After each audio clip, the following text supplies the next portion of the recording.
International flights to and from India will finally be resumed from the 27th of March. The Civil Aviation Ministry has just announced this a few minutes ago.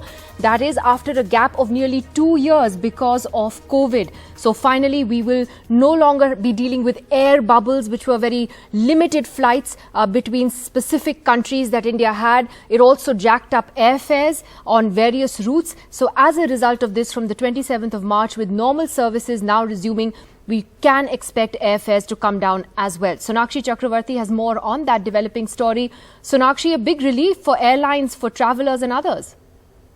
Well, absolutely, Nidhi. This is a huge announcement when it comes to the aviation sector. India will finally resume international flights to and from India from the 27th of March, which is by the end of this month. Remember, as per government estimates, we had suffered a loss. The aviation sector had suffered a loss of over 20,000 crore rupees. Now, this comes at a time when India and especially the Ministry of Civil Aviation has consulted the stakeholders involved in this, and also looking at the increase in vaccination coverage, not just in India but across the globe.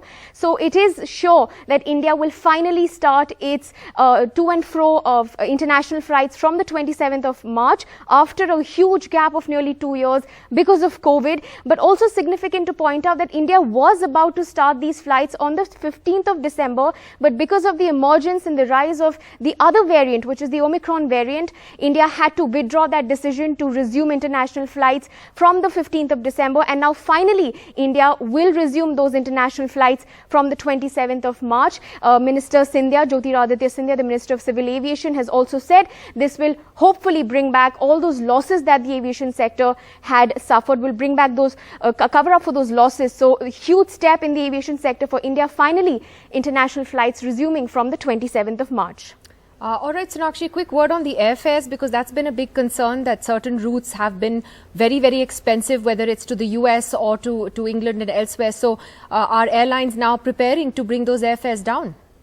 Well, Nidhi, to the best of my knowledge, given that there's a war-like situation in one part of the world today, even the oil minister, Mr. Hardeep Puri, has said that, countries and oil companies and oil firms will be considering this particular, the state of war that is taking place between Russia and Ukraine. So we don't expect that the fares will easily drop down. We are in fact seeing, if anything, we're seeing a rise in the fare, in airline fares just within India itself. So we will have to wait for the ministry, for airlines to really try and sort of drop those fares. But at the moment, we don't have a word on that, but we don't expect that to happen anytime soon.